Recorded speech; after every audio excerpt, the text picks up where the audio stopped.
Hello बच्चों, आप सभी लोगों का लक्ष्य केमिस्ट्री क्लासेस के यूट्यूब चैनल पर मैं मनीष सिंह एक बार पुनः वेलकम करता हूं।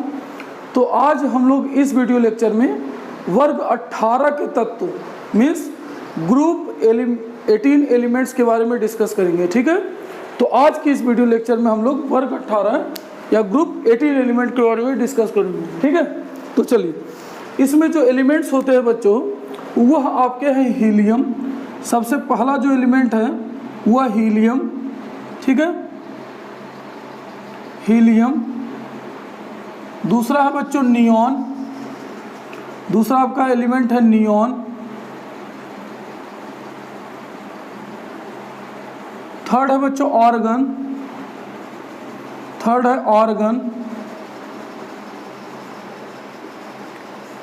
Helium, neon, organ. नेक्स्ट है क्रिप्टॉन। क्रिप्टॉन। नेक्स्ट है बच्चों जीनॉन। जीनॉन। और लास्ट है बच्चों रेडॉन। लास्ट है रेडॉन। ठीक है, तो आपके पास कौन कौन से तत्व है बच्चों वर्ग 18 में या 18 ग्रुप में? मैं इसलिए लिख रहा हूँ आपको याद हो जाए। मैं चाहता तो मैं पहले से लिख लेता, ठीक है, बट हमने इसलिए लिखा है कि आपको याद हो जाए मेरे साथ। आप बोलिए और लिखिए। ठीक है, helium, neon, organ, krypton, xenon. ये एक्स है बच्चों। ठीक है, सही से नहीं बना है तो ये एक्स है, जीनॉन और रेडॉन। ठीक है, इसका सिंबल होता है बच्चों He। हीलियम का सिंबल है He। नियॉन का होता है Ne। ऑर्गन का होता है बच्चों Ar। क्रिप्टॉन का होता है Kr। जीनॉन का होता है बच्चों Xe और रेडॉन का होता है Rn। ठीक है, तो helium, neon, organ, krypton, xenon, radon. ठीक है, अगर यह लर्न नहीं हो पाता है तो लर्न करने का एक ट्रिक है बच्चों। हीना, नीना और करीना के एक्सरे। एक्सरे मतलब वो लोग जाके अपना एक्सरे करवाते हैं तो उनका एक्सरे कैसा आता है? रंगीन आता है। तो बोलते हैं हीना, नीना और करीना के एक्सरे रंगीन। ठीक है बच्चों, आई थिंक इसे लिखने की जरूरत नहीं है। हीना, नीना और करीना के एक्सरे। ठीक है, एक्सी मतलब एक्सरे रंगीन। तो यह है बच्चों वर्ग 18 के तत्व, ये सब है। ठीक है, एक चीज। दूसरी बात बच्चों, जो रेडॉन है, रेडॉन आपका रेडियो एक्टिव या रेडियो धर्मी या रेडियो सक्रिय बोलते हो। इसी को आप रेडॉन को रेडियो एक्टिव या रेडियो धर्मी या रेडियो सक्रिय तत्व कहते हो। ठीक है, रेडॉन। तो चलिए इसका पहले परमाणु संख्या लिखते हैं बच्चों। तो सबसे पहले आप 0 मानिए और 0 से 2 जोड़िए तो ये 2 हो गया। फिर 2 में 8 जोड़िए बच्चों तो 10 हो जाएगा। फिर 8 जोड़िए बच्चों तो 18। यह मैं परमाणु संख्या लिख रहा हूँ, एटॉमिक नंबर। फिर 18 जोड़िए बच्चों तो 36 हो जाएगा। और फिर 18 जोड़िए तो 54 हो जाएगा, 54। और फिर 32 जोड़िए बच्चों तो यह आपका 86 हो जाएगा। तो 2, 8, 8, 18, 18, 32 हमने जोड़ा। ठीक है, यहाँ तक बात क्लियर हुई, समझ में आ गया? होप आपको। चलिए, तो वर्ग 18 में कौन कौन से तत्व है बच्चों? Helium, neon, organ, krypton, xenon और रेडॉन। अब देखिए, वर्ग 18 के तत्व को बच्चों आप नोबल गैस कहते हो। क्यों कहते हैं इसके बारे में हम बाद में समझेंगे। नोबल गैस कहा जाता है। नोबल का मतलब होता है जो आसानी से उपलब्ध न हो, उसी को हम कहते हैं नोबल। ठीक है, बट यहाँ पे नोबल का मतलब है बच्चों जो सभी धातु के साथ या सभी तत्वों के साथ आसानी से अभिक्रिया नहीं करते। कुछ विशेष परिस्थिति में बहुत कम तत्वों के साथ अभिक्रिया करते हैं, इसीलिए वर्ग 18 के तत्वों को आप नोबल गैस कहते हो। इसे कहते तो अक्रिय गैस भी है बच्चों, इसे कहा तो अक्रिय गैस भी जाता है, बट यह अक्रिय गैस नाम बहुत ज़्यादा सूटेबल नहीं है, बहुत ज़्यादा अच्छा नहीं नाम है अक्रिय गैस। क्यों? क्योंकि बहुत सारे तत्वों के साथ अभी अभिक्रिया करने लगा है आपका कौन? वर्ग 18 के तत्व, इसलिए इसे अक्रिय गैस कहना बहुत ज़्यादा उचित नहीं होगा। बट अगर परीक्षा में आपसे पूछा जाता है कि अक्रिय गैस किस वर्ग के तत्वों को कहा जाता है, तो आपका आंसर होगा वर्ग 18 के तत्वों को। नोबल गैस किस वर्ग के तत्वों को कहा जाता है? तो नोबल गैस वर्ग 18 के तत्वों को कहा जाता है। ठीक है, देखिए बच्चों, तो अगर मैं इसका इलेक्ट्रॉनिक विन्यास करूंगा तो आप देखेंगे कि सबके बाह्य कोश में ठीक है। सबके बाह्य कोश में 8-8 इलेक्ट्रॉन होते हैं, हीलियम को छोड़कर, क्योंकि हीलियम की परमाणु संख्या 2 ही होती है, इलेक्ट्रॉन 2 ही है, तो 2 से ज़्यादा कभी भी नहीं हो सकता बाह्य कोश में इलेक्ट्रॉन। तो हीलियम के बाह्य कोश में 2 इलेक्ट्रॉन, बाकी जितने तत्व हैं सभी के बाह्य कोश में 8 इलेक्ट्रॉन उपस्थित होते हैं। इस वजह से इसका पेट भरा होता है, इसका अष्टक पूरा होता है, ठीक है, इसका अष्टक पूरा होता है, इसलिए यह सभी तत्वों के साथ अभिक्रिया नहीं करते, यह बहुत कम तत्वों के साथ एक विशेष परिस्थिति में अभिक्रिया करते हैं। इसी कारण इन वर्ग के तत्वों को नोबल गैस कहा जाता है। ठीक, चलिए तो अब हम देखते हैं बच्चों इसका इलेक्ट्रॉनिक विन्यास। इसका इलेक्ट्रॉनिक विन्यास करते हैं। तो हीलियम का आप लिखोगे बच्चों 1s2, इसका इलेक्ट्रॉनिक विन्यास क्या हो जाएगा 1s2। देखिए बच्चों, अब नियॉन का मैं लिख सकता हूँ 1s2, 2s2, 2p6, परंतु मैं अगर इतना सबका लिखूंगा बच्चों तो बहुत बड़ा होता चला जाएगा। ठीक है, तो हम इसको तुलना करेंगे किससे, इस वर्ग 18 के तत्वों से ही तुलना करेंगे और इसी से हम तुलना करके इलेक्ट्रॉनिक विन्यास लिखेंगे। मतलब अगर हम इसकी कंपेयर हीलियम के साथ करें, नोबल गैस इलेक्ट्रॉनिक विन्यास लिखें बच्चों, इसी को कहते हैं नोबल गैस इलेक्ट्रॉनिक विन्यास। तो हीलियम का 1s2 तो होता है, इसके बाद क्या होता है 2s2, तो आप लिखोगे 2s2 और 2p क्या हो जाएगा बच्चों 6। तो देखिए 2 इलेक्ट्रॉन इस हीलियम के पास था, 2 इलेक्ट्रॉन ये 4 और 2 इलेक्ट्रॉन ये 6। यह बच्चों यह आपका बाह्य कोश में इलेक्ट्रॉन है। तो कुल कितने इलेक्ट्रॉन है बाह्य कोश में 8 इलेक्ट्रॉन। ठीक है, तो इसका अष्टक क्या होता है बच्चों पूरा होता है, इसका ऑक्टेट कंप्लीट होता है। आर्गन का कैसे करेंगे बच्चों, तो हीलियम के बाद नियॉन आता है, तो यहाँ पे आप लिखोगे नियॉन, और यहाँ 2s2 है बच्चों, तो इसके आगे एक नंबर 3 बढ़ाइए और लिखिए 3s2 और यहाँ पे हो जाएगा 3p6। ठीक है, इसका 3s2 3p6। देखिए 10, 2 12 और 6 कितने हो गए बच्चों 18 इलेक्ट्रॉन। क्रिप्टॉन का क्या होगा, यहाँ आप लिखिए आर्गन, आर्गन में कितने इलेक्ट्रॉन 18 इलेक्ट्रॉन। आर्गन जब भी लिखते हैं बच्चों तो इसके बाद 3d10 लिखा जाता है। अगर नहीं समझ आ रहा है तो 3 के बाद आप यहाँ पे लिखिए 4s2 और 4 पे लिख लीजिए 6। तो 18 होता है आर्गन का, तो 18, 2 20 और 6 26।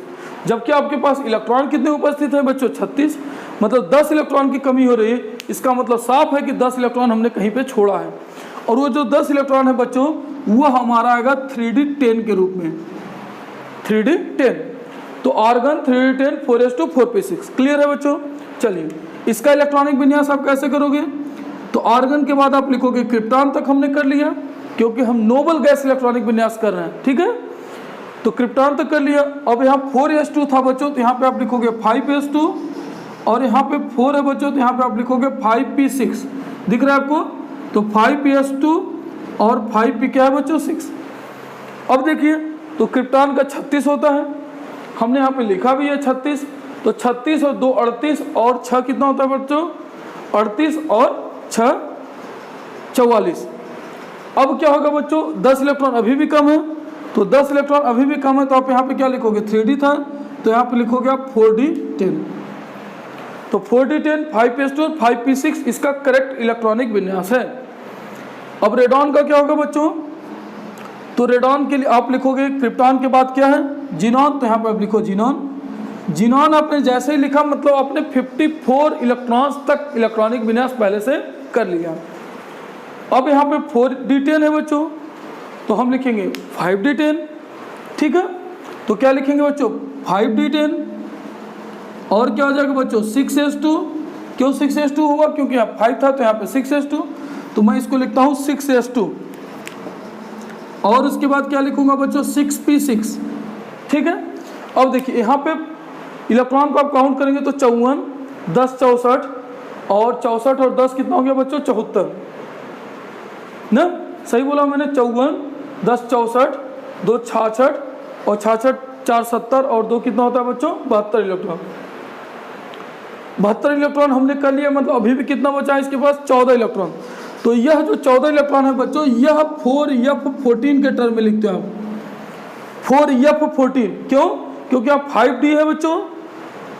ठीक है, जब आप इलेक्ट्रॉनिक विन्यास को करेंगे ठीक है तो इस तरह से फॉलो होता है। आए बात समझे।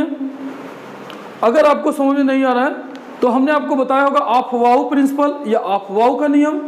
ऑफ-वाउ में आप इस तरह से इलेक्ट्रॉनिक विन्यास को भरते हैं। एक बार आप क्लास 11th का ऑफ-वाउ प्रिंसिपल जरूर देखिए, आपको समझ में आ जाएगा अगर कहीं क्लियर नहीं हो रहा तो, ठीक है। तो 4f14, 5d10, 6s2, 6p3। तो आप क्या देख रहे हैं बच्चों कि सबके बाह्य कोश में कितने इलेक्ट्रॉन है? 8 इलेक्ट्रॉन।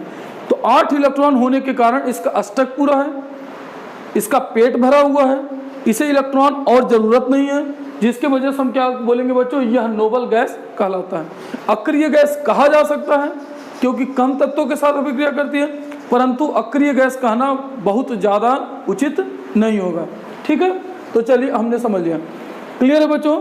तो इनका इलेक्ट्रॉनिक विन्यास क्या होता है? तो इसका इलेक्ट्रॉनिक विन्यास बच्चों n, तो वर्ग 18 के तत्वों का इलेक्ट्रॉनिक विन्यास क्या होता है? तो मैं बोलूँगा NES2। देखिए NES2, n मतलब 2 भी हो सकता है, 3 भी हो सकता है, 4 भी, 5 भी, 6 भी, कुछ भी। तो इसका इलेक्ट्रॉनिक विन्यास क्या होता है बच्चों? NES2 और NP6 होता है। बट किसको छोड़कर बच्चों? तो आप बोलोगे हीलियम को छोड़कर। हीलियम को छोड़कर। क्यों हीलियम को छोड़कर? क्योंकि जो हीलियम होता है बच्चों उसका इलेक्ट्रॉनिक विन्यास कितना होता है? तो उसका इलेक्ट्रॉनिक विन्यास 1s2 होता है, ठीक है। तो आपसे पूछे कि वर्ग 18 के तत्वों का इलेक्ट्रॉनिक विन्यास क्या होता है? तो NES2 NP6 होता है। NS2 NP1, NS2 NP3, NS2 NP5, NS2 NP6। तो ऑप्शन कौन सा सही हो जाएगा? NS2 NP6। हीलियम को छोड़कर। क्यों? क्योंकि हीलियम का 1s2 ही होता है इलेक्ट्रॉनिक विन्यास। आई होप आपको यहाँ तक समझ में आ गया होगा, ठीक है। तो यह था वर्ग 18 के तत्वों का इलेक्ट्रॉनिक विन्यास हमने सीखा, और तत्वों के नाम सीखे कि किस तरह से कौन कौन से तत्व हैं और इसका इलेक्ट्रॉनिक विन्यास क्या होता है। तो बाह्य कोश में अगर हम इलेक्ट्रॉन की बात करें बच्चों, ठीक है, वर्ग 18 के तत्वों के जो बाह्य कोश होते हैं, बाह्य कोश में कौन कौन से इलेक्ट्रॉन होते हैं बच्चों? सॉरी, बाह्य कोश में कितने इलेक्ट्रॉन होते हैं? तो जो बाह्य कोश होता है तो बाह्य कोश में 8 इलेक्ट्रॉन होते हैं, ठीक है। वर्ग 18 के तत्वों में जो बाह्य कोश है, बाह्य कोश में इलेक्ट्रॉनों की संख्या कितनी होती है? तो बाह्य कोश में इलेक्ट्रॉन की संख्या या इलेक्ट्रॉनों की संख्या कितनी होती है बच्चों? संख्या 8 होती है, 8 होती है, ठीक है। वर्ग 18 की मैं बात कर रहा हूँ, ठीक है। एक तरीका और याद करने का, वर्ग 18 है तो 18 में 8 आता है, मतलब बाह्य कोश में कितने इलेक्ट्रॉन है बच्चों? 8 इलेक्ट्रॉन। बट किसको छोड़कर? तो हीलियम को छोड़कर, हीलियम को छोड़कर, ठीक है। तो यह कॉन्सेप्ट आपका क्लियर हो गया होगा। अब देखिए बच्चों, और हमने क्या बोला, इसे नोबल गैस या अक्रिय गैस कहा जाता है। नेक्स्ट पॉइंट, जो आपका वर्ग 18 के तत्व होते हैं बच्चों, वर्ग 18 के तत्वों में जो आपका कौन कौन से तत्व था? तो helium, neon, argon, krypton, xenon, radon. Radon आपका रेडियो एक्टिव या रेडियो सक्रिय तत्व होता है।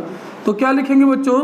रेडॉन रेडियो सक्रिय कौन सा तत्व होता है? तो रेडियो सक्रिय तत्व होता है, तत्व होता है। क्यों? किसमें से? यह बच्चों, तो जो रेडॉन है बच्चों वह आपका रेडियो सक्रिय तत्व है, और यह रेडॉन आपका रेडियम से प्राप्त होता है। किससे? रेडियम से। रेडियम का परमाणु संख्या 88 और इसका द्रव्यमान संख्या होता है बच्चों 226। तो इससे आपको क्या मिलता है? विघटन होकर रेडॉन मिलता है, जिसका 86 होता है परमाणु संख्या और 222 होता है द्रव्यमान संख्या, और साथ में क्या मिलता है बच्चों? 2He4, मतलब अल्फा आपको प्राप्त होती है। क्या मिलता है बच्चों? इसको आप क्या बोलोगे? 2He4 हीलियम परमाणु जरूर है, बट इसको हम बोलेंगे अल्फा। क्या बोलेंगे? अल्फा। नेक्स्ट पॉइंट बच्चों, यह विघटन से प्राप्त होता है, ठीक है। यह आपका रेडियम के विघटन से आपका रेडॉन प्राप्त होता है, ठीक है। नेक्स्ट पॉइंट देखिए बच्चों, तो रेडॉन को छोड़कर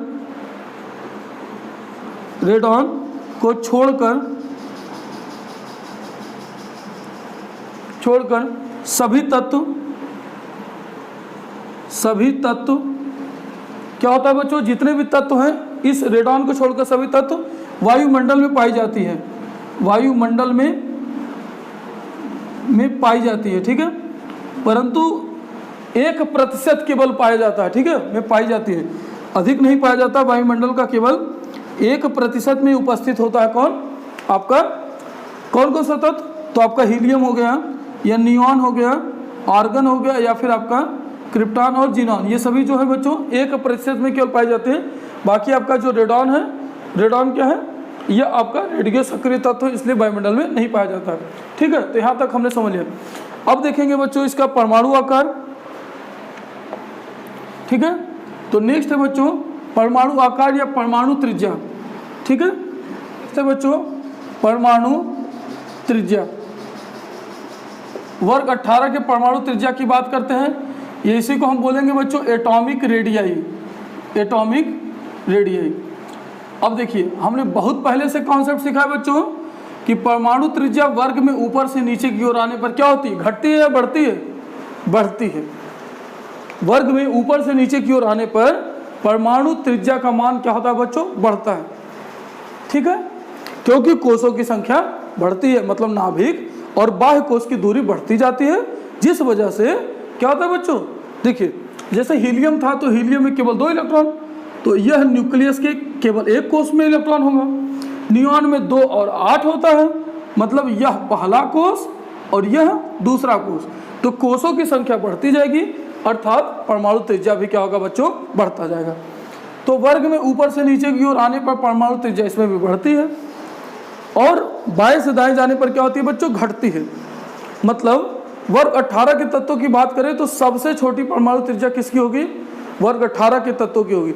जब ऊपर से नीचे की ओर आने पर बढ़ता है और बाएं से दाएं जाने पर घटता है, मतलब वर्ग 18 के तत्वों की जो त्रिज्या होती है, परमाणु त्रिज्या बहुत ही छोटी होती है, उसका आकार बहुत ही छोटा होता है। ठीक है, तो लिख लेंगे बच्चों वर्ग में ऊपर से नीचे की ओर आने पर, वर्ग में ऊपर से नीचे की ओर आने पर,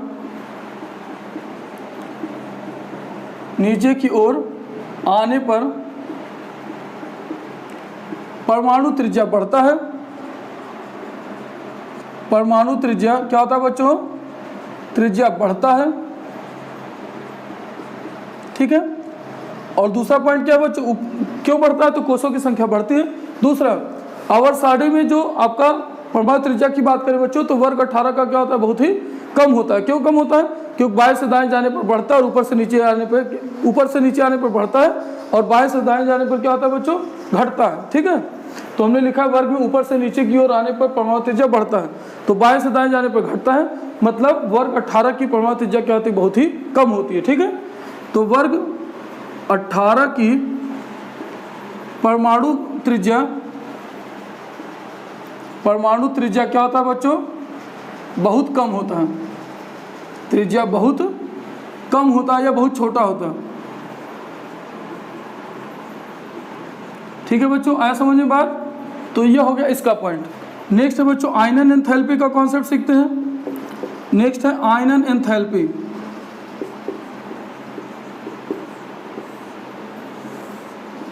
आयनन एंथैल्पी देखिए बच्चों, किसी इलेक्ट्रॉन को किसी गैसीय उदासीन परमाणु में से, किसी इलेक्ट्रॉन को गैसीय उदासीन परमाणु में से इलेक्ट्रॉन को निकालने में जो ऊर्जा की आवश्यकता होती है वही क्या कहलाती थी बच्चों? आयनन एंथैल्पी। फिर से समझिए, किसी गैसीय विलगित परमाणु में से इलेक्ट्रॉन को निष्कासित करने में, इलेक्ट्रॉन को निकालने में जितना ऊर्जा की आवश्यकता होती है वही हमारा क्या कहलाता है? आयनन एंथैल्पी। एक बात यह। दूसरी बात सीखिए बच्चों, पहला इलेक्ट्रॉन को निकालना आसान होता है, मतलब कम ऊर्जा की आवश्यकता होती है। दूसरा इलेक्ट्रॉन को जब आप निकालोगे तो और अधिक ऊर्जा की आवश्यकता होगी। क्यों?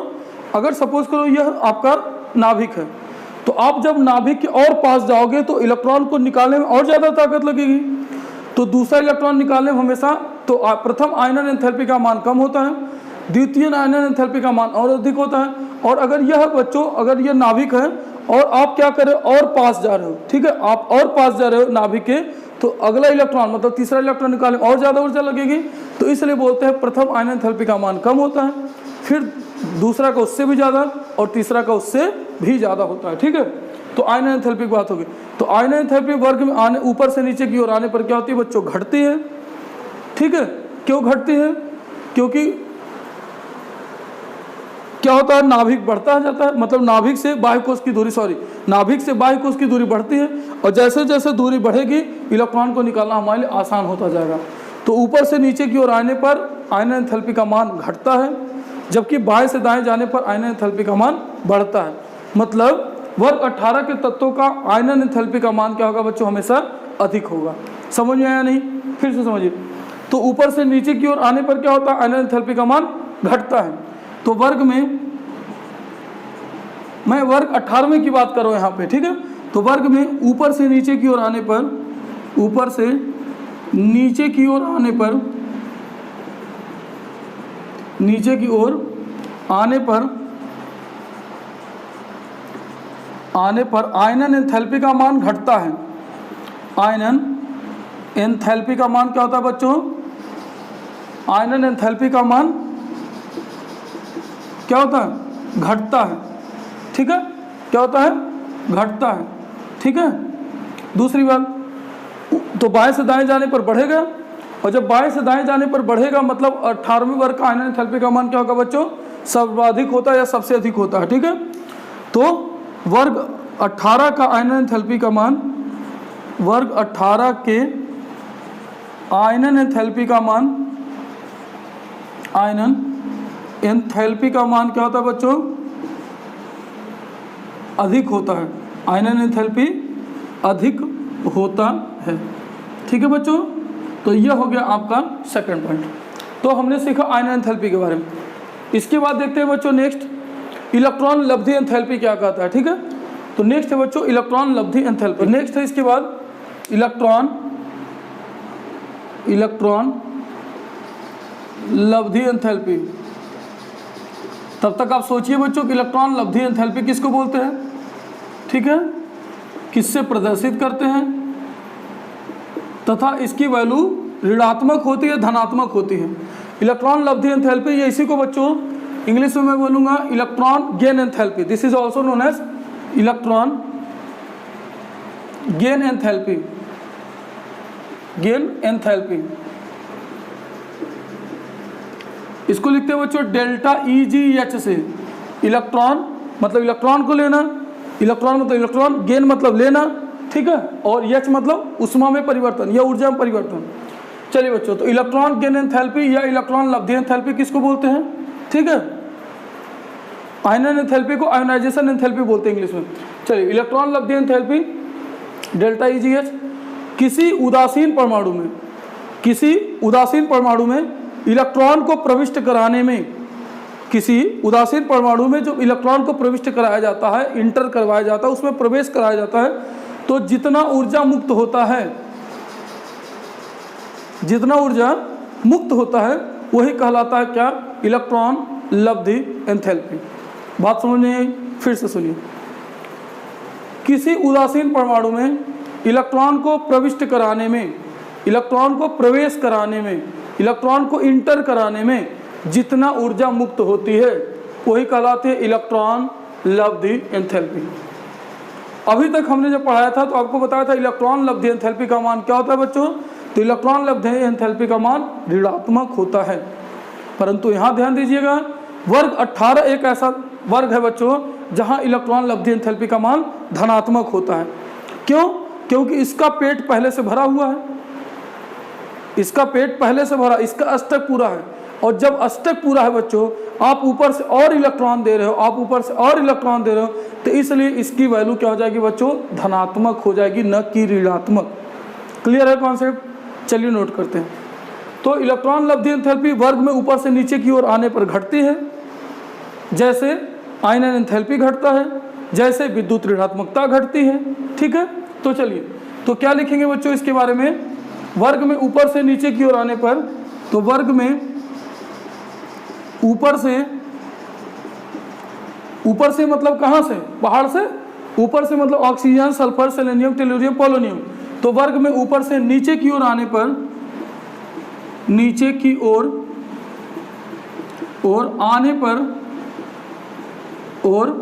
आने पर क्या होता है बच्चों? तो इलेक्ट्रॉन लब्धि एंथैल्पी या डेल्टा EgH का मान, H का मान घटता है। क्या होता है बच्चों? मान घटता है, ठीक है, बढ़ता नहीं है, घटता है, पहली बात। और बाएं से दाएं अगर जाएंगे तो क्या होता है बच्चों? बढ़ता है। दूसरा पॉइंट, वर्ग 18 का डेल्टा EgH या इलेक्ट्रॉन लब्धि एंथैल्पी का मान क्या होता है? धनात्मक होता है। तो वर्ग 18 के इलेक्ट्रॉन लब्धि एंथैल्पी, वर्ग 18 के इलेक्ट्रॉन, चलिए भाई हिंदी में लिख देता हूँ, इलेक्ट्रॉन लब्धि एंथैल्पी इलेक्ट्रॉन लब्धि एंथैल्पी। आपसे पूछे किस वर्ग के तत्वों का इलेक्ट्रॉन लब्धि एंथैल्पी का मान धनात्मक होता है, तो वर्ग 18 की इलेक्ट्रॉन लब्धि एंथैल्पी, इलेक्ट्रॉन लब्धि एंथैल्पी, इलेक्ट्रॉन मतलब इलेक्ट्रॉन लब्धि मतलब क्या करना, लेना, लाभ लेना, एंथैल्पी का मतलब उष्मा में परिवर्तन, ऊर्जा में परिवर्तन, ठीक है।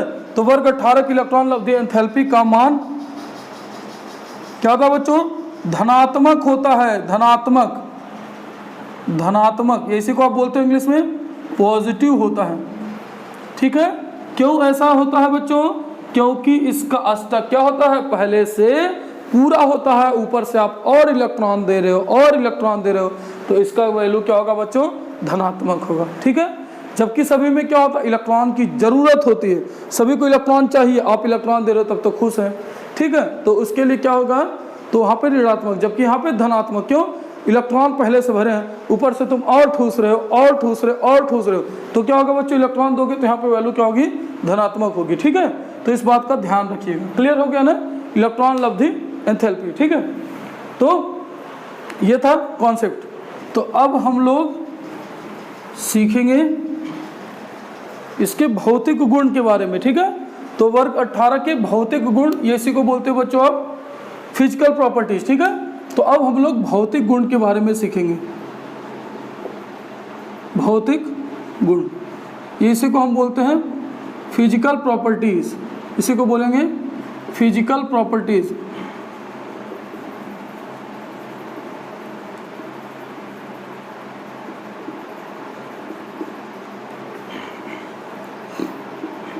देखिए भौतिक गुण, वर्ग 18 के तत्वों को पहला पॉइंट नोबल गैस या उत्कृष्ट गैस कहा जाता है। तो पहला पॉइंट है बच्चों, वर्ग 18 के तत्वों को नोबल गैस, नोबेल गैस या उत्कृष्ट गैस कहते हैं। या कौन सा गैस कहते हैं बच्चों, या उत्कृष्ट, उत्कृष्ट मतलब जो आसानी से न प्राप्त हो, तो नोबल गैस या उत्कृष्ट गैस कहते हैं, ठीक है। आप सभी लोग भी अपने आप में नोबेल हो, स्पेशल हो, ठीक है। तो ये पहला पॉइंट है, वर्ग 18 के तत्वों को नोबेल गैस या उत्कृष्ट गैस कहते हैं। चलिए सेकंड पॉइंट बच्चों, जो आपका नोबेल गैस होता है, उत्कृष्ट गैस होता है, यह रंगहीन, गंधहीन तथा स्वादहीन होता है, ठीक है। तो नोबेल गैस रंगहीन कैसा होता है बच्चों, रंगहीन, कलरलेस, गंधहीन, ऑर्डरलेस, गंधहीन तथा स्वादहीन, टेस्टलेस होता है, ठीक है। कलरलेस, ऑर्डरलेस एंड स्वादहीन, ठीक है, गंधहीन तथा स्वादहीन होता है। यह है बच्चों सेकंड पॉइंट। तीसरा पॉइंट बच्चों, जो आपका नोबेल गैस होता है, यह जल में अल्प विलेय होता है, बहुत कम विलेय होता है, ठीक है। तो तीसरा पॉइंट है बच्चों, क्या बोलेंगे, तो नोबेल गैस जल में अल्प मतलब होता है बहुत कम, ठीक है। तो बहुत कम विलेय होता है, बहुत कम क्या होता है बच्चों, विलेय होता है, ठीक है। यह हो गया पॉइंट। तो नेक्स्ट पॉइंट देखिए बच्चों, फोर्थ, जो आपका वर्ग 18 का तत्व है बच्चों, इसका जो क्वथनांक होता है वो बहुत ही कम होता है। क्यों, इसलिए क्योंकि इसमें केवल एक ही प्रकार का बल पाया जाता है, दुर्बल बल, उसको बोलते हैं परिक्षेपण बल, या उसी को डिस्पर्सन फोर्स कहते हैं, ठीक है। डिस्पर्सन फोर्स, परिक्षेपण बल पाया जाता है, बाकी और किसी भी प्रकार का बल नहीं पाया जाता। तो इसका जो क्वथनांक है बच्चों, वो क्या होता है, बहुत ही कम होता है। देखेंगे बच्चों, वर्ग 18 के तत्वों का, वर्ग 18 के तत्वों का क्वथनांक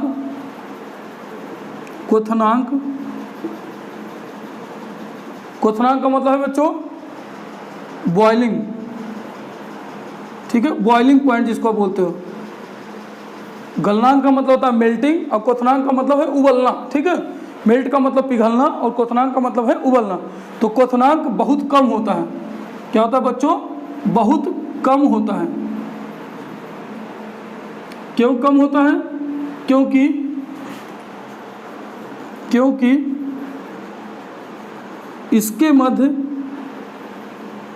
इसके मध्य केवल दुर्बल परिक्षेपण बल पाए जाते हैं, केवल दुर्बल परिक्षेपण बल पाया जाता है। इसके अतिरिक्त किसी प्रकार का बल नहीं पाया जाता है, ठीक है। इस वजह से इसका क्या होता है बच्चों, इसका जो भौतिक गुण है वो भी भौतिक गुण में क्या होता है, इसका क्वथनांक बहुत कम होता है। तो अब हम बात करते हैं बच्चों रासायनिक गुण की, ठीक है। तो अब हमारा नेक्स्ट है बच्चों रासायनिक गुण। रासायनिक गुण, तो रासायनिक गुण में पहला बोल सकते हैं बच्चों कि नोबेल गैस या उत्कृष्ट गैस, इसी को आप उत्कृष्ट गैस भी बोलते हो ना। नोबेल क्या मतलब होता है? उत्कृष्ट। हिंदी में आप बोलते हो क्या? उत्कृष्ट गैस, ठीक है। चलिए, तो जो रासायनिक गुण में पहला बच्चों नोबेल गैस बहुत ही कम क्रियाशील होता है, बहुत कम होता है, ठीक है। तो पहला पॉइंट है बच्चों नोबेल गैस बहुत कम क्रियाशील होता है। बहुत क्या होता है बच्चों? तो आप बोलोगे बहुत कम क्रियाशील होता है।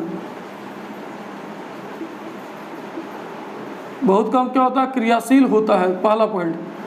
दूसरा पॉइंट बच्चों क्या बोलेंगे? दूसरा पॉइंट है कि इसका आयनन एंथैल्पी तथा इलेक्ट्रॉन आयनन एंथैल्पी का मान क्या होता है बच्चों?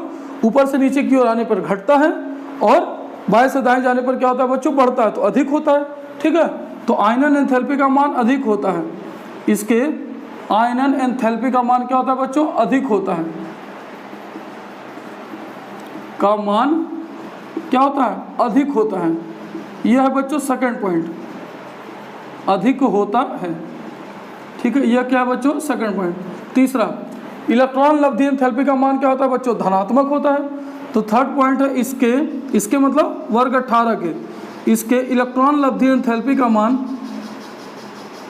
इसके इलेक्ट्रॉन लब्धि एंथैल्पी का मान धनात्मक होता है। लब्धि एंथैल्पी का मान कैसा होता है बच्चों? मान धनात्मक होता है। क्या होता है? मान धनात्मक होता है। धनात्मक मतलब पॉजिटिव होता है, ठीक है बच्चों। और बहुत कम के साथ अभिक्रिया करता है, ठीक है। जैसे कुछ तत्व बनाते हैं, जैसे अगर मान लीजिए यक्षी है बच्चों, तो यह क्या होता है? फ्लोरीन के साथ अभिक्रिया करके इस तरह से यक्षी F2 बना लेता है, यक्षी F2, ठीक है। इस तरह से बच्चों यक्षी F4 बना सकता है। क्या बना लेता है बच्चों? यक्षी F4। इसे आप बोलोगे जीनॉन डाइफ्लोराइड और इसे कहते हो जीनॉन टेट्राफ्लोराइड। अगर यह बच्चों 3 मोल हेलोजन के साथ F2 के साथ अभिक्रिया करता है तो ये F6 टाइप का मॉलिक्यूल बना सकता है।